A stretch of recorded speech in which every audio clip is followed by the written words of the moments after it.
Time I've ever tried to make a video and speak to an imaginary audience, so bear with me if my camera technique is not all that good or my ability to keep looking at the camera is lost.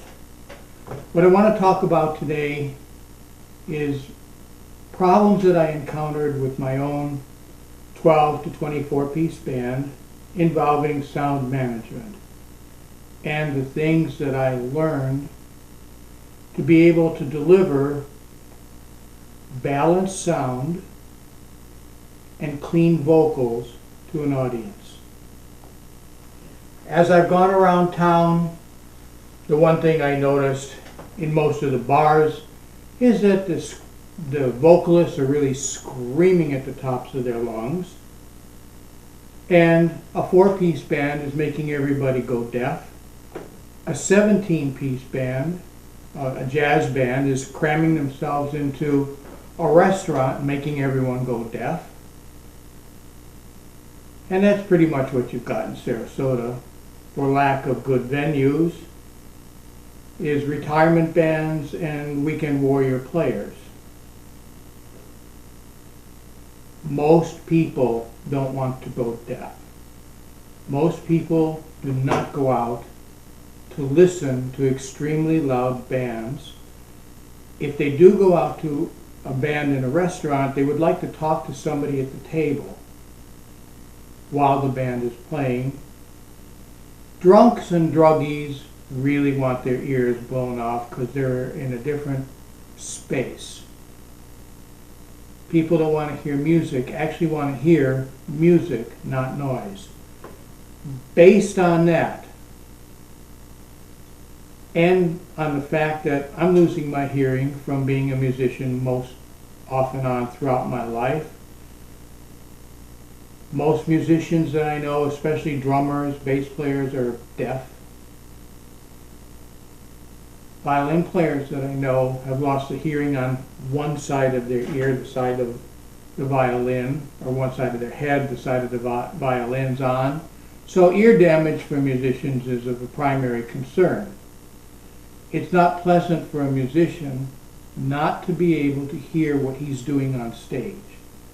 So with my own group, I finally said, that's enough of this stupidity, especially for the meager amount of money that a musician earns at a gig and the amount of rehearsal time that he puts in. There's no reason in this world that it's worth damaging your hearing once you understand that loud damages your hearing.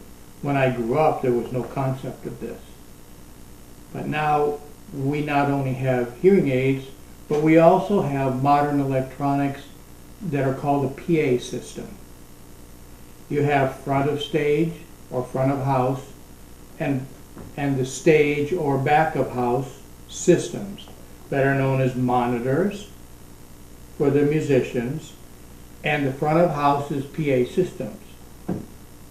The problem I always had was there's very little understanding of going deaf, playing in a reasonable volume, or how you would manage electronic equipment in combination with 1 to say 6 vocalists on stage, and the difference between the wavelengths involved in say a trumpet, a saxophone versus any electronic instrument versus drums. First thing you have to understand is, why would you want to amplify a trumpet? You can play a trumpet in the middle of a marching band field and people can hear you. But if you listen to a marching band and they're going one direction and they're facing you, you hear the whole band, 100 of them. And then when they turn this way, you don't hear anything. That's because most instruments are directional. The wavelengths are also important to consider. A trumpet's in the middle of the spectrum of musical wavelengths, with most of its overtones fairly close together. So you have a spot for the trumpet, and that wave comes out of a bell and it hardly spreads. meaning that even if you're in a restaurant, the people standing in front of the trumpet might get blasted, but 3 or 4 people in from a trumpet are about the only people that are going to hear it. By the time you go back 5 or 6 or 7 or 8 people deep, that wavelength is hardly any wider than the bodies. And if they're close together, it hits them and it's absorbed. That's where the problems come into giving a balanced presentation for any type of room that might have 50, 100, 200, 300, 400 people in it. The shorter wavelengths are absorbed coming off of the stage by whatever's in front. But a bass wave is unstoppable. A bass wavelength can be 8 feet long. It can be 50 feet long. It's longer and wider on its full wavelength than most of the objects in the room. Meaning that instead of hitting something and being absorbed by it, it actually hits something and kind of bends around it. That's why whales can communicate underwater at sub-bass frequencies and communicate around the world. There's not many things that sound is going to bump into that are larger than one sub-wave. So now you've got an issue. You have omnidirectional wavelengths coming naturally from a bass. It's coming out of a speaker that is meant to project like this. And you've got short wavelengths, which include the frequencies that the singer's voices are in. And in most cases, they're even narrower. There's less overtones in a singer's voice than in, let's say, a saxophone. Matter of fact, when my dog is howling when saxophones play, that's because he's hearing a series of overtones that we probably can't hear. And that's my assumption, is why he's howling. Either that or he just hates saxophones. I've learned to hate altos. But the management of the wavelengths in time and volume needs to be collected together and projected to an audience in a wide dispersion pattern. So for that reason, modern electronics are used to monitor and feedback things that are on the stage, and at the same token present a balanced and widespread and deep sound into the venue that you're in. There's many ways to accomplish this. Overhead speakers in churches, for instance, are several rows back, and you may want to have a couple of small monitors that actually face the first few rows. But most of the problem that we're going to talk about today is how to keep any type of electronic instruments or horns out of vocal microphones.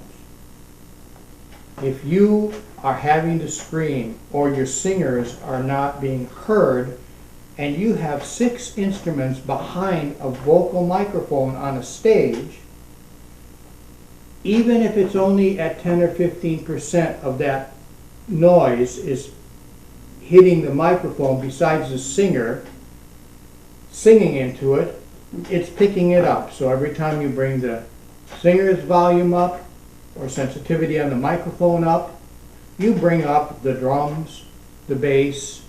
If the trumpet is pointed towards that microphone, you're bringing that up as well. The key to presenting a balanced sound on stage is to keep your stage volume as low as possible from the instrumentalists. You need to always keep the volume out of the vocal microphones. It gets especially complicated, let's say if you have a front line of 6 singers standing in front of the instruments that are always behind it. Your best optimal thing is, of course, to have singers on stage and to have a band in the pit. but that doesn't happen too often. The band is usually behind the singer. So there's always a problem of all those instruments getting into the vocal microphones.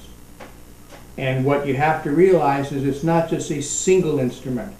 The more microphones you have on stage that are live, the more cumulative the aggregate of all the background instruments is.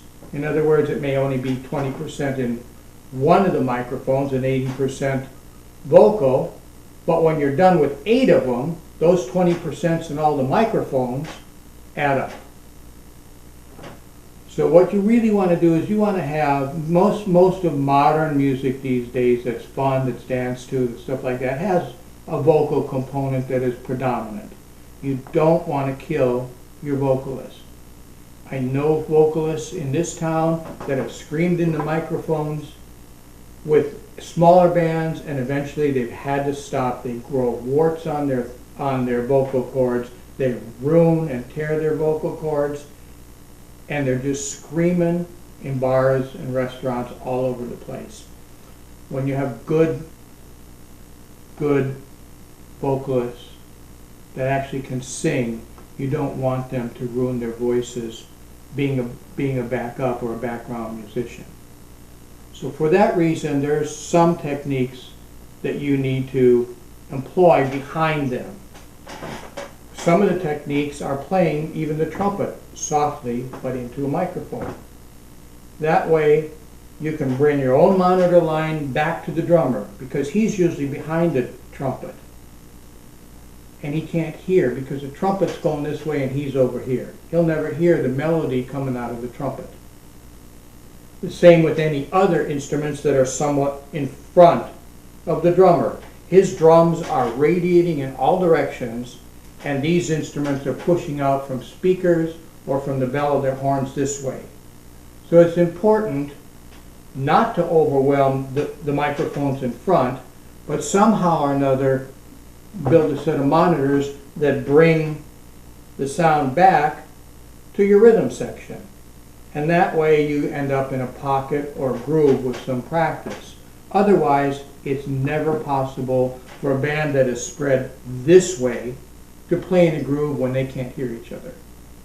And that, I'm going to tell you, is probably 90% of the bands that I've played in cannot hear the rest of the band.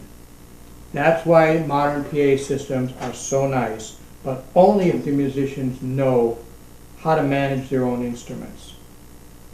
The next thing is one of the biggest errors I've seen is rehearsing a band with one set of instruments and then allowing the band members to bring their own instruments to the gig.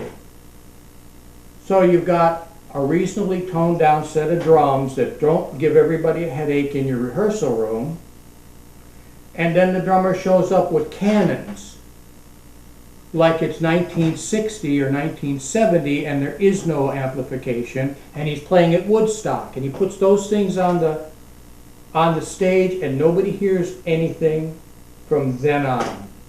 Plus, you can't get an aggressive drum out of a vocal microphone. It's just not possible. It's there, and on top of it, I've experienced several drummers that actually play their drums louder on stage than the vocalist is singing. Then microphones just aren't magic. Things bleed into them. The more microphones on stage, the less possible it is to separate out the vocals from the band. That's not fun for your audience. It is not fun for the people in the front row not to hear the sound of the band and only hear whatever instrument is blaring at them off of the stage. And it's not fun for the people in the rear of the audience in the larger venue only to hear the bass and the drums. So one other trick I want to talk about is spreading the instruments across frequencies.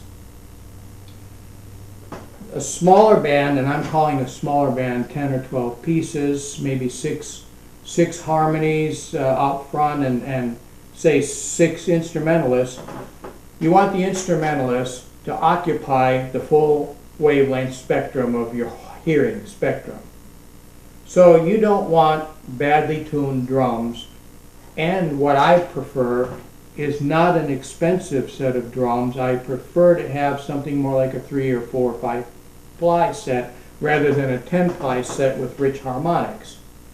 That, for one reason, the more harmonics that come out of the drums, the more those harmonics are in the same frequency that the vocalist is singing in.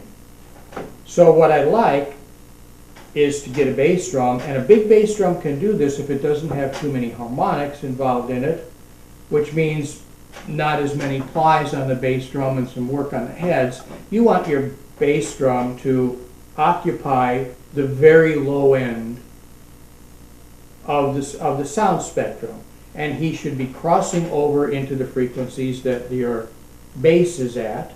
And of course you have to teach your guitar player not to play in the same general spectrum that the bass plays in.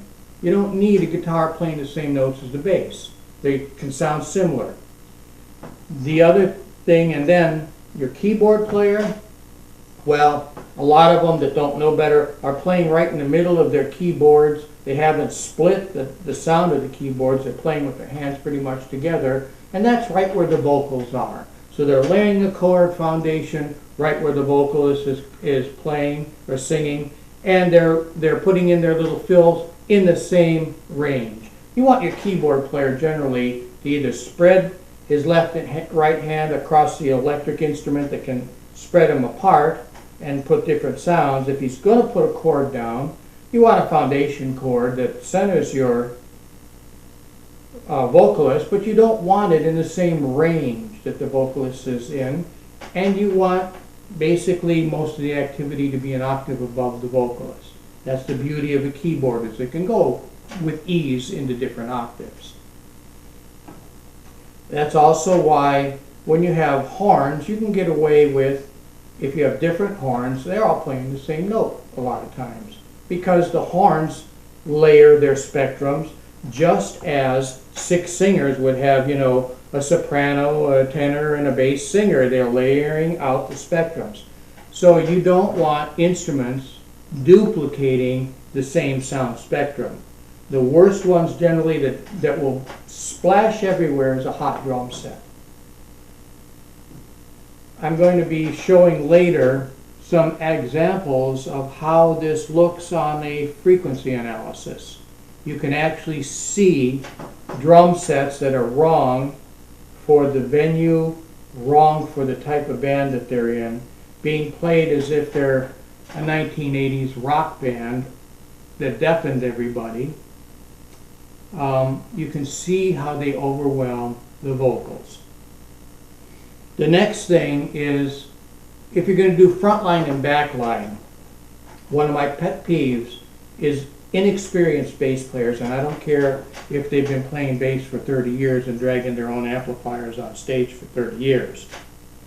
You can tell an inexperienced bass player when you ask him to do something with his bass and he looks at you and says, "That's my sound."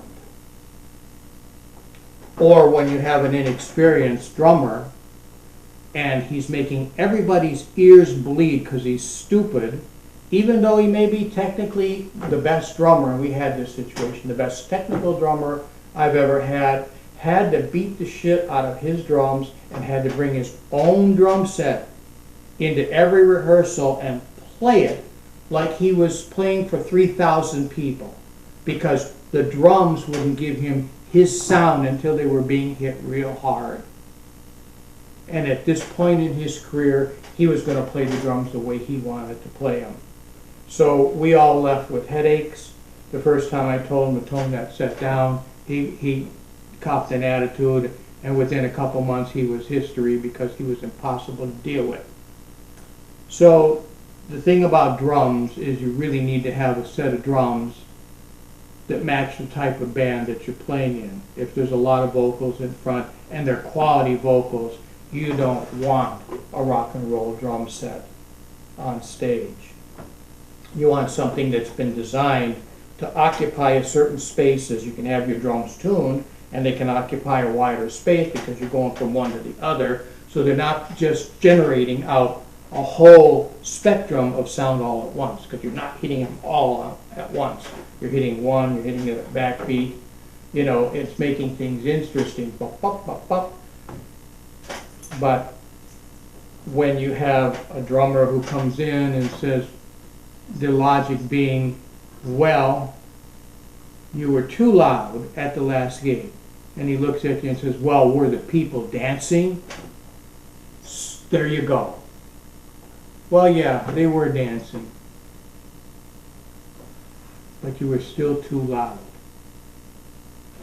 There's the rest of us. It's not all about you. The good musicians, the real professional musicians that I've had the honor of playing with, all have managed at one point or another in a larger situation tell me that their job in the band is to make the rest of the band sound good. That's how they see what they should be doing. They don't see it as, this is my sound, this is my amp. And the last part of this rant is that bass players don't seem to ever know what their bass sounds like. And that has to do with the size of the bass amp, the size of the speakers, and the fact that both bass, especially bass players, have to sit right on top of their amplifier, and then they tune it to what they're hearing when they're sitting right on top of it. A bass wave in the frequencies that they are playing in generally takes 10 or 20 feet. A good rule for both bass and guitar players is for every inch of speaker that you have in your cab, you should be a foot away if you really want to hear what your instrument sounds like.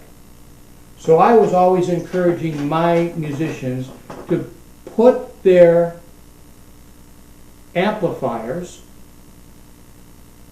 somewhere outside of them and turn them towards them.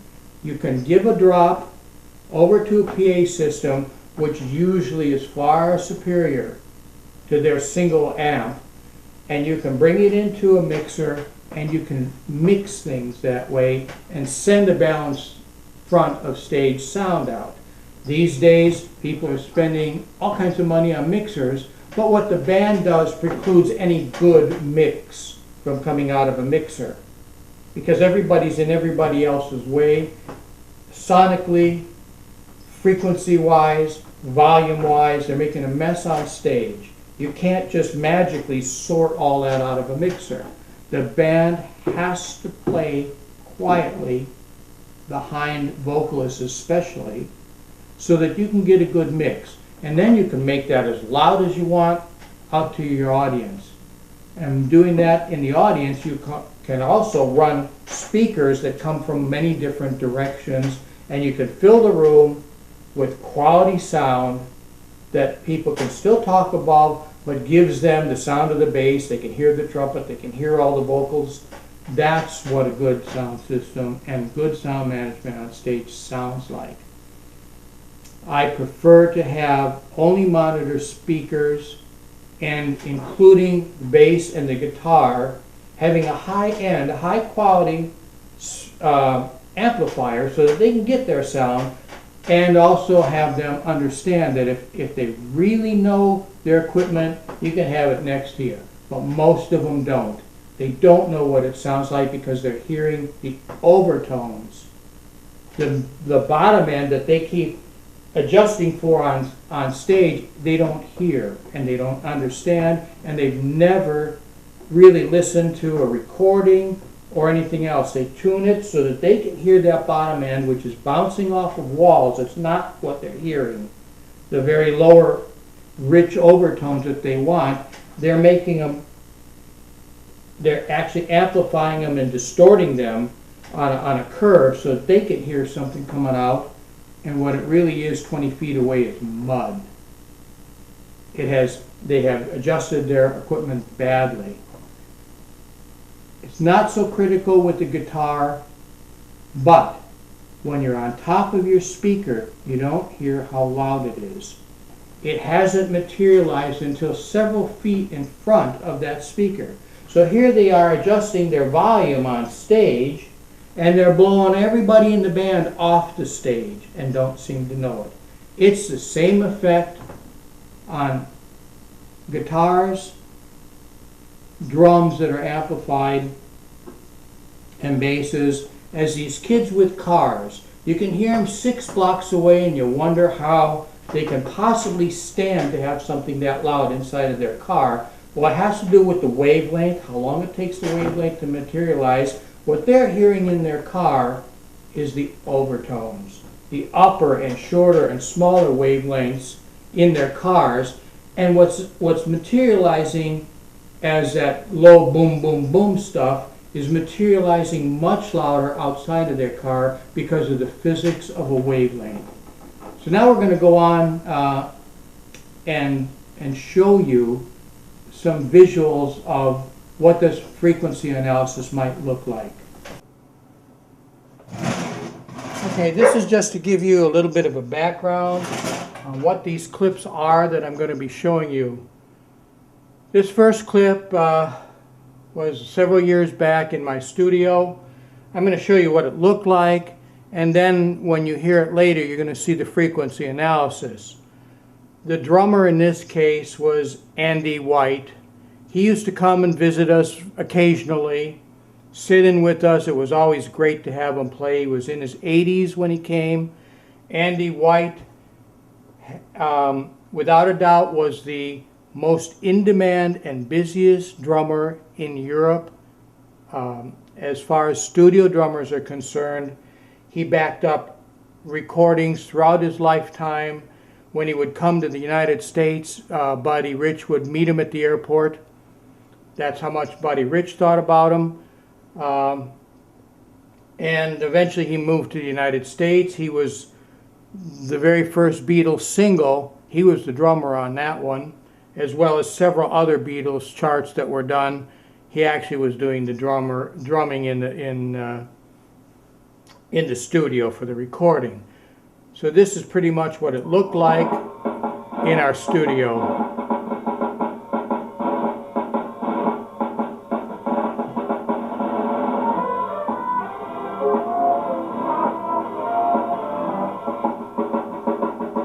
There's about 17 musicians.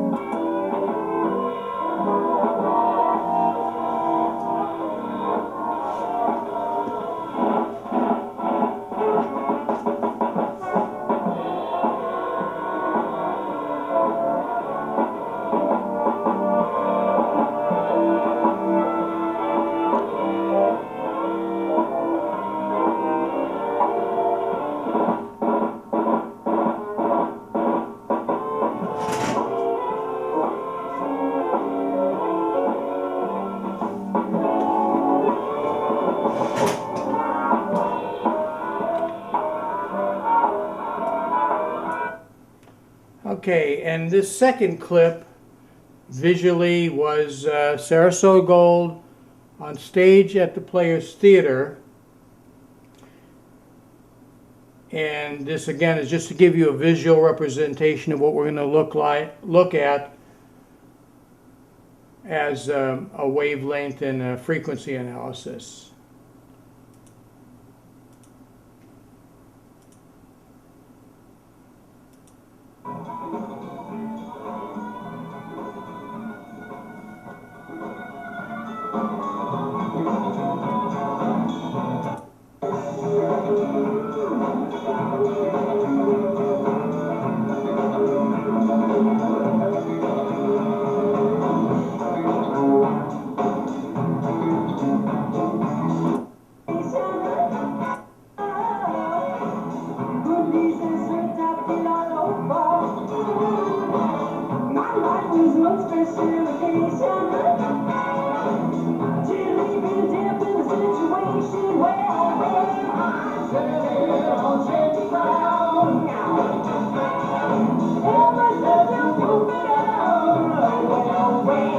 Again, I believe on this one there's about 24 musicians involved.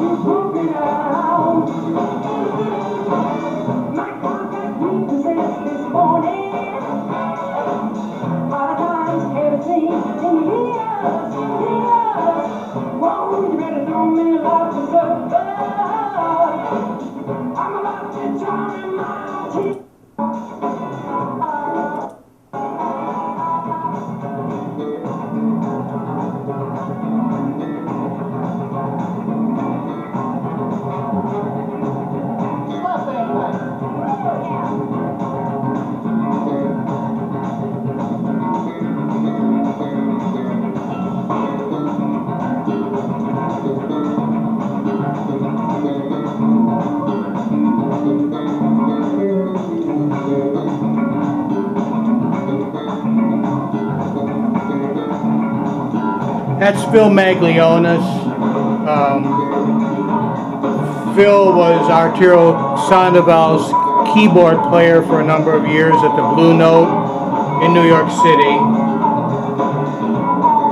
His primary instrument is bass, but he's a phenomenal keyboard player as well. Also holds several degrees in music, performance, from the university in Texas, taught at the university for quite a while, and again, someone who wants to make the band sound good.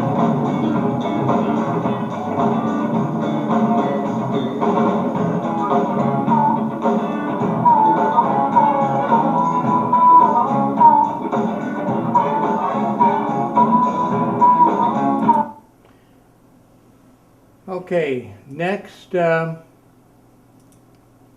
going to go ahead and open up these clips so that we can take a look at what the spectral analysis looked like on these clips, which I would say are both blended. That's the natural sound of the band with the musicians behind it taught how to keep their volume balanced as the band plays. We used very little, on one there was no monitors, and on the other one there was, on the stage program, we hardly needed monitors on stage either. We had just a couple of them, but we could hear what we were doing because the band didn't play that loud on stage either. Now I'm going to go ahead and open this up, let's say somewhere about here. I'm going to look at the frequency analysis up here. What you're seeing on this, of course, this is your bass, your low-end bass. This is pretty much your audible frequencies, and if you look up here, you'll see the cycles. This is 10,000 hertz already. Pretty much a man's hearing is going to not go much more than 12 or 13,000. Women's hearing goes up here at about 16,000, and that's it. So now let's take a look at what this looked like. This one is the stage show that we did. No, this is Andy White maybe.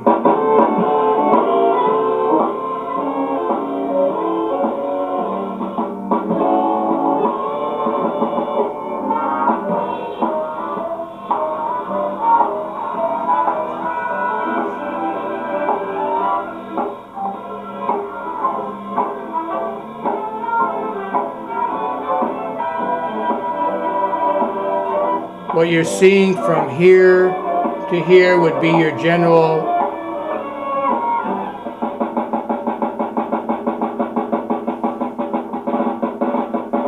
range, auditory range, up to about 6,000 cycles per second. But what I want you to notice is that the band is no louder, and the drummer is no louder than the band either, even when he takes a solo, and the camera was right next to the drummer. You'll listen to this again. There's your band level.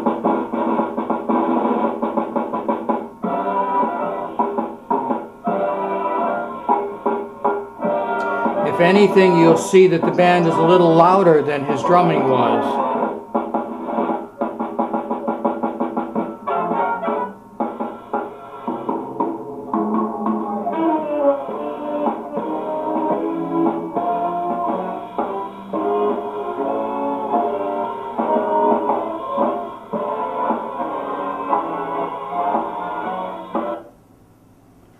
Okay.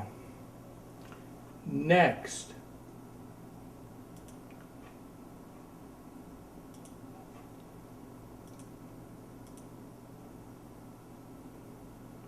Here's the shaky ground at the Players Theater, and this audio was out in the audience. It wasn't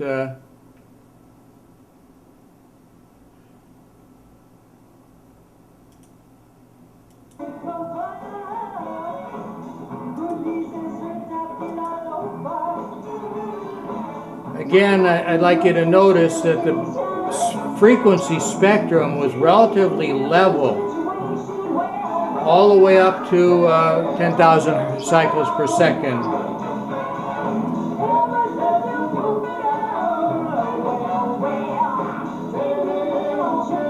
I'm going to turn it up a bit.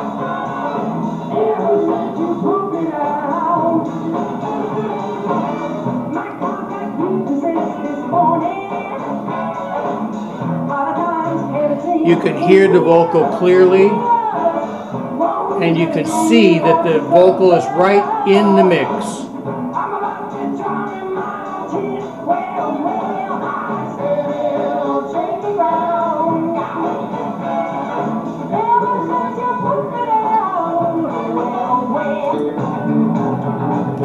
There's a bass solo. It's heavier down here in the bass frequencies.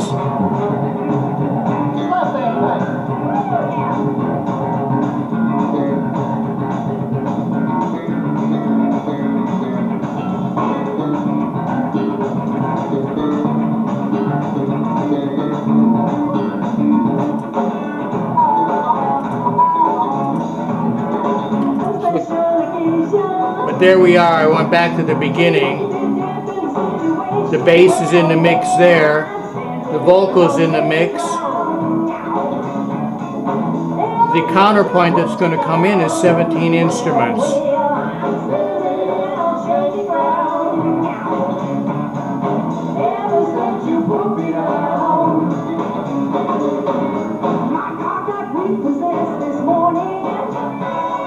There, you have 17 instruments come in behind the vocalist.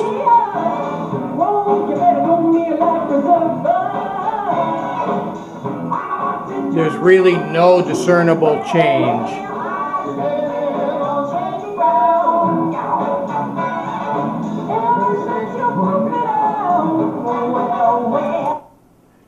Okay, and now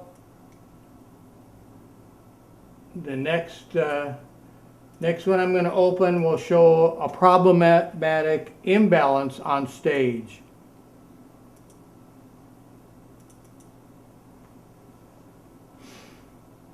You had, in this case, 6 vocal microphones up front, 6 vocalists singing at the same time, 1 conga mic, 1 mic on a trumpet, 1 mic on a sax, and then playing was a drum kit, a bass, and a guitar. And we'll take a look at what was going on there.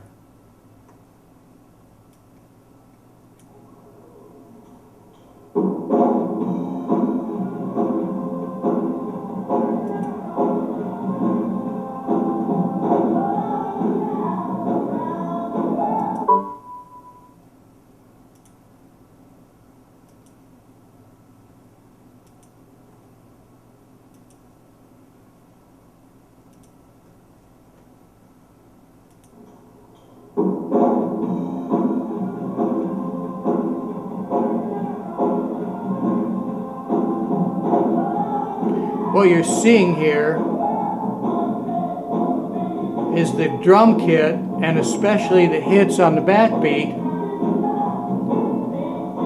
are overwhelming the vocals. If you see it bounce up on every backbeat there, that's really nothing that you want to see. That drum itself, the snare drum, was too hot. The result is you try to bring the singers out and you're bringing up that hot snare, you know, And no matter how loud you bring your singers, the snare is still louder than the singers. What you're also seeing here is a little bit more predominance of the bass frequencies than what I would consider a good balance.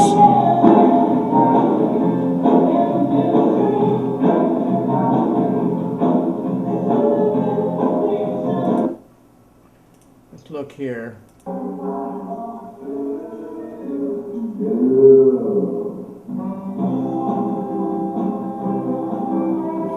Even there, the spectrum on the bass, on the backbeat, is occupying every frequency from about 1453 all the way up to 13,000. Watch it all the way up here.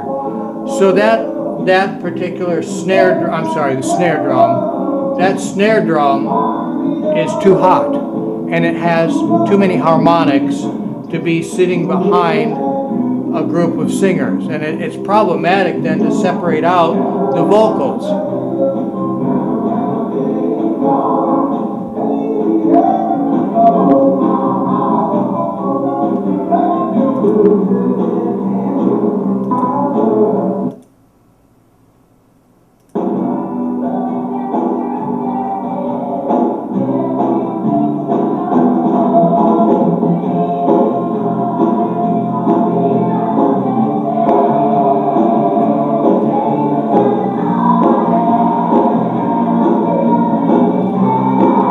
Again, it's only one of the drums that's doing this, and that's the snare.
So there's a visual on how the snare's backbeat is probably 10 or 15% louder than a main singer and 5 other vocalists all singing at the same time, which means to me that it's probably 50% too loud. It should have been half, that snare should have been half under everybody, and it still would have been picked up on the backbeat just fine because of the amount of microphones on stage. And that's the problem you run into when you rehearse with one set of instruments and you bring your own instruments, a different set, is you don't know how it's going to react in a different room until, of course, you take a video like this and you really look at it, and then you actually see why the balance is so difficult to attain, to hear the vocals clearly.